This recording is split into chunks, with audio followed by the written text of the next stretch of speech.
In Venezuela, the government dismantled a new terrorist plan after the arrest of people linked to far-right groups.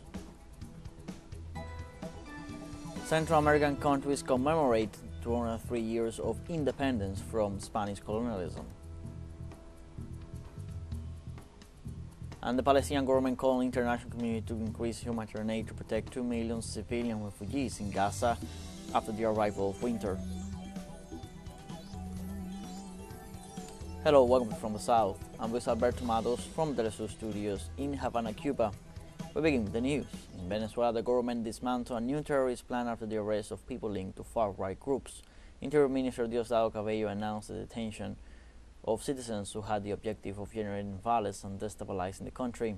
In this sense, the official pointed out that the investigations indicate that those arrested were communicating through social media in which they planned assassinations against Venezuelan state officials. Cabello also pointed out that within the framework of the operation, they managed to seize some 400 weapons that entered the country illegally through courier companies. El gobierno de los Estados Unidos no está ajeno a esta operación. The government of the United States is no stranger to this operation. You should remember the threats that have been made against us. In addition, there has been the assassination of some people in other countries. That relates to this.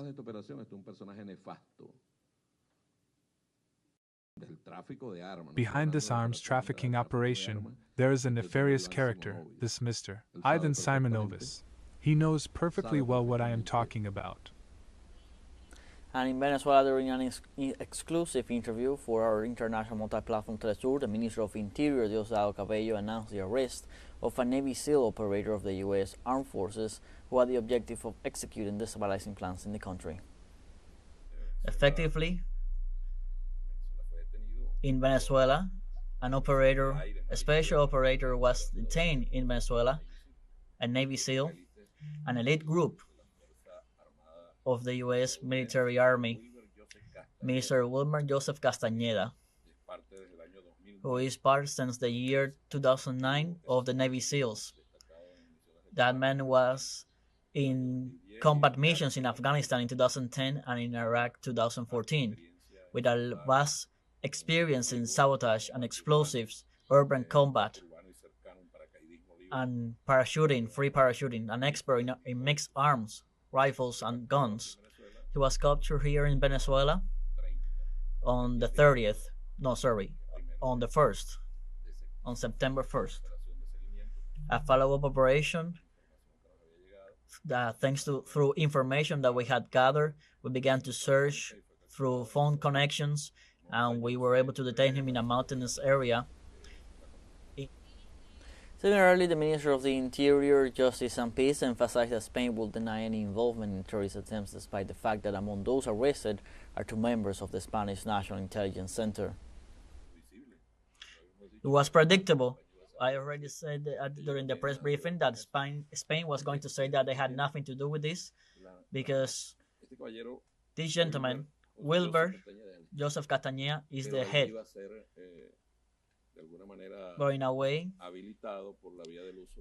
he was going to be using mercenaries. We have a first-hand information where a person is saying that he was contacted by the Spanish intelligence service and he gave us the whole plan. These people, when they're detained at the first, they didn't say a thing, but then they admitted to be part of the Spanish intelligence service. And Spain, of course, are going to say no, that they are not. It's logical. But remember, a few days back, the defense minister of Spain, in an event that had nothing to do with politics, but in the presentation of a book, she came out and accused of barbarities. That person is confessing her active participation and has connection with political groups and Castañeda. They have connection also with criminal bands here in Venezuela, because part of the connection that this man was going to have, Castañeda, were through criminal groups to execute the operations. Venezuela's Minister of the Interior, Justice and Peace, Diosdado Cabello, confirmed that the country's security services are gradually dismantling the offensive operation launched against Venezuela by the United States and its European allies. plans. It is important to know that what we are talking about today, we have talked about and we have denounced it, is just one part. They know, the Spanish intelligence service knows that we know more. And it's not dismantled entirely the operation? No, the operation is not dismantled. We are on that process. We are dismantling the process. We told the world that we seized 400 rifles. This in Spain will be a big news. And Spain has to do with this. They are leading this operation. Spain, how can we say this? Spain is the one that was going to supply all the mercenaries to carry out this operation, the foreign mercenaries. So we can say that for days we have been working on the borders and we've captured them. And when we name these people, it's because these are ones that are confessing. In addition, the also Cabello informed that after the interrogation it was possible to deduce that the leader of the Venezuelan far-right, Maria Corina Machado, and the fugitive from justice, Leopoldo Lopez, are the ones heading the operation and are in dispute for the political leadership of their organizations. You're asking, behind this operation is Miss Marina Corina Machado. She's leading the operation in the States, and the fight over in the States is fighting who is going to control the operation against Venezuela between Marina and Leopoldo. So they are seeing who is going to control it, the bands, the mafias. You also have Julio Borges, mentioned by them. There is a lady also known as La Niña, Belén Salas, that we have on pictures with Juan Pablo Antonas Juanipa. These are not photoshops. She has it on her phone. It's public knowledge. They, even within this operation, they had planned to kill a mayor, the mayor of Upata, that has links with two Spanish men. And we have Mr. Chancellor as the contact from the Bolivar state, because the Bolivar state is like an objective because of the amount of companies and workers that. And on the occasion of the 64th anniversary of the founding of the Organization of Petroleum Exporting Countries, Secretary General Haytham Al-Ghais recognized the leadership role of Venezuelans in the success of the organization. This day presents us with a special occasion to honor the efforts of all those who have worked with such dedication throughout our history and who have allowed OPEC and its essential foundations to consolidate with resounding success. Additionally, it is vital to highlight that in all these years, OPEC has benefited greatly from the exceptional leadership of many outstanding and illustrious Venezuelans, general secretaries, department heads, and workers of our secretariat in Vienna, who have collaborated immensely to consecrate the success of our organization. OPEC Secretary General Haytham Al-Ghais greeted the Venezuelan people, President Nicolas Maduro, and other Venezuelan authorities on the 64th anniversary of the organization.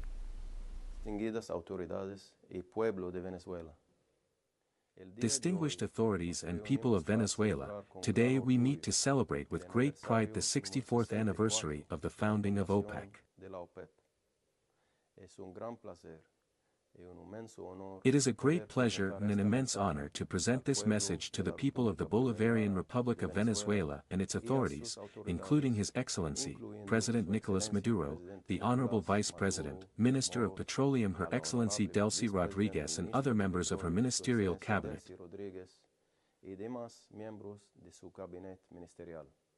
On this day we celebrate that historic meeting in Baghdad 64 years ago, which resulted in the signing of an agreement by our 5 founding members,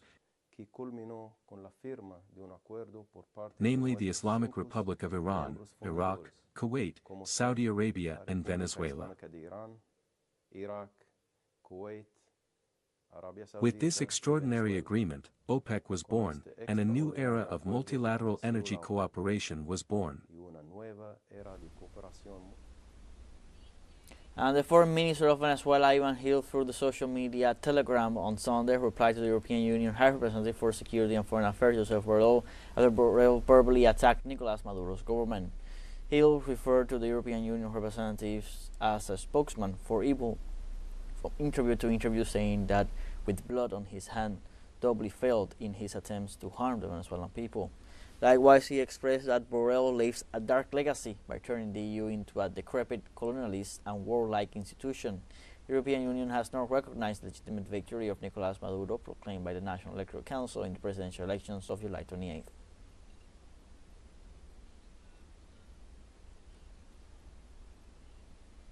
Let's take a short break, but remember you can join us on TikTok at TeleSUR English, where you'll find news in different formats, news updates, and much more. We'll be right back. Stay with us.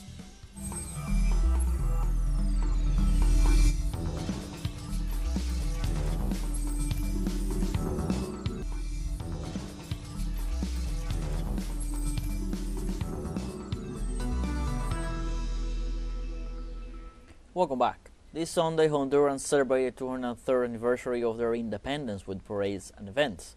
The celebration began early in the morning with the solemn hoisting of the national flag in the Plaza de las Banderas. President Xiomara Castro presided over the ceremony. Meanwhile, on the Juana Lainez Hill, the Honduran Armed Forces carried out the traditional salute to the homeland with the firing of 21 cannon shots. Likewise, educational institutions carried out the traditional parade in honor of the country's independence. Hondurans reaffirmed their decision to break free from the domination imposed by the Spanish crown against the country. And the Honduran President Xiomara Castro said the country has managed to reduce its dependence on food imports.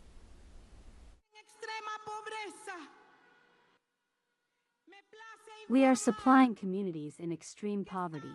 I am pleased to report that we are reducing dependence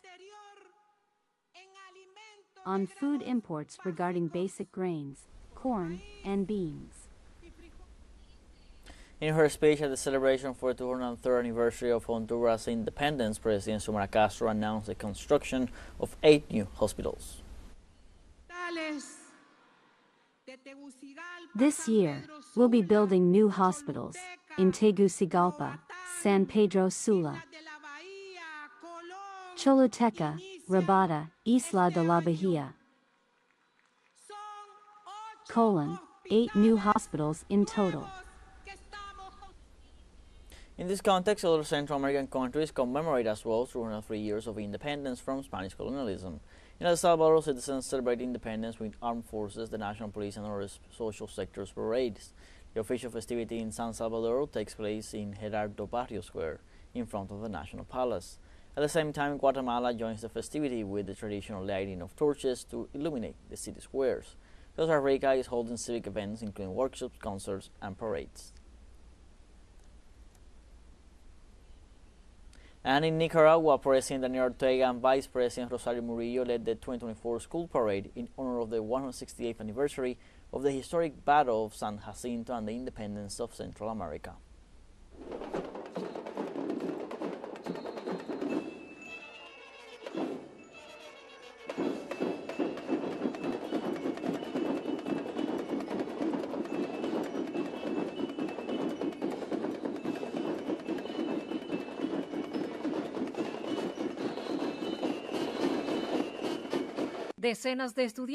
Dozens of students from education centers with their music bands and rhythmic gymnastics paraded along Bolivar Avenue to Chavez Avenue in Managua, in salute to Nicaragua's national holidays.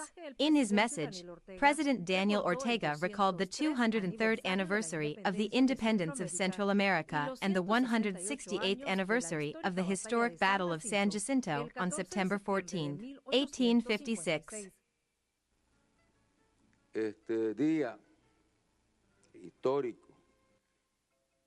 This is a historic day, because it was the first defeat of Yankee imperialists in our America. Here in Nicaragua, in San Jacinto. And their General José Dolores Estrada at the front. and Andres with the stone defending the sovereignty of Nicaragua, facing the invaders. But the first defeat of Yankee expansionism was for all pride here in Nicaragua.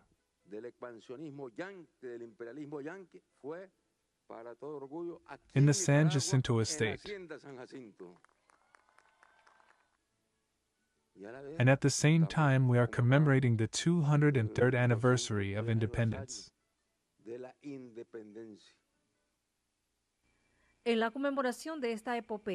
During the celebrations, the Nicaraguan president highlighted the country's progress in education, including the reduction of illiteracy. Because we succeeded in defeating illiteracy in our country. And now we are growing with education in the cities, in the neighborhoods, in the countryside, where barefoot farmers are even going to study for university degrees,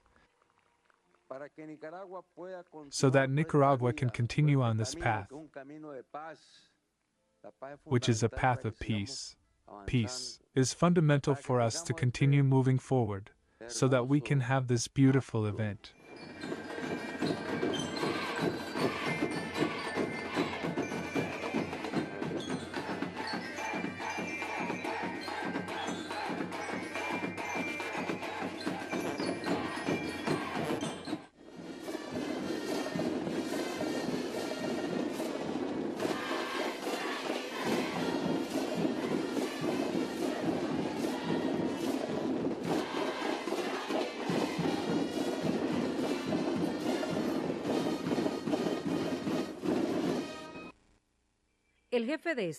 The Nicaraguan head of state urged students to continue to achieve their dreams and contribute to the development of the country and the strengthening of peace for all Nicaraguans. Kenia Doña, TeleSUR, Nicaragua.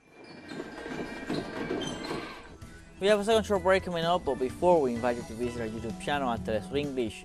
There you'll be able to rewatch our interviews, top stories, special broadcastings, and more. Hit the subscribe button and activate the notification bell to stay up to date on the world's most recent events. Final short break, don't go away.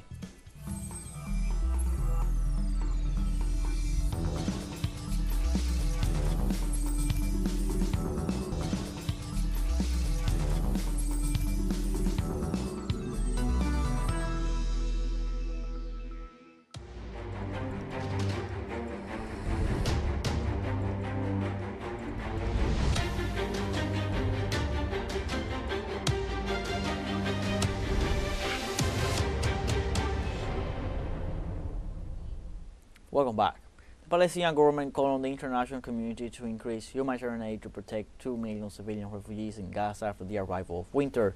According to the Palestinian Authority, some 100,000 of the 135,000 tents sheltering these people need immediate replacement because they are worn out. These tents are made of wood, nylon and cloth and have lost their strength due to the heat of the sun, the weather conditions in the Gaza Strip and the constant attacks by the Israeli troops. The Palestinian government media office warned that the territory is on the brink of a humanitarian catastrophe due to the onset of winter and the difficult weather conditions, and urged the world, and especially Arab countries, to provide tents for the people of Gaza. And in this context, on Saturday, thousands of demonstrators took to the streets of Tel Aviv and occupied Jerusalem to protest once more against the extremist Israeli cabinet led by Prime Minister Benjamin Netanyahu. In occupied Jerusalem, protesters blocked the vehicle carrying the Israeli Prime Minister. The police intervened to clear the road. They not only violently dispersed the demonstrators, but made several arrests as well. Demonstrators were carrying signs calling for an end to violence and bloodshed. In total, 15 people were arrested. Meanwhile, the premier warned that he plans to escalate the war.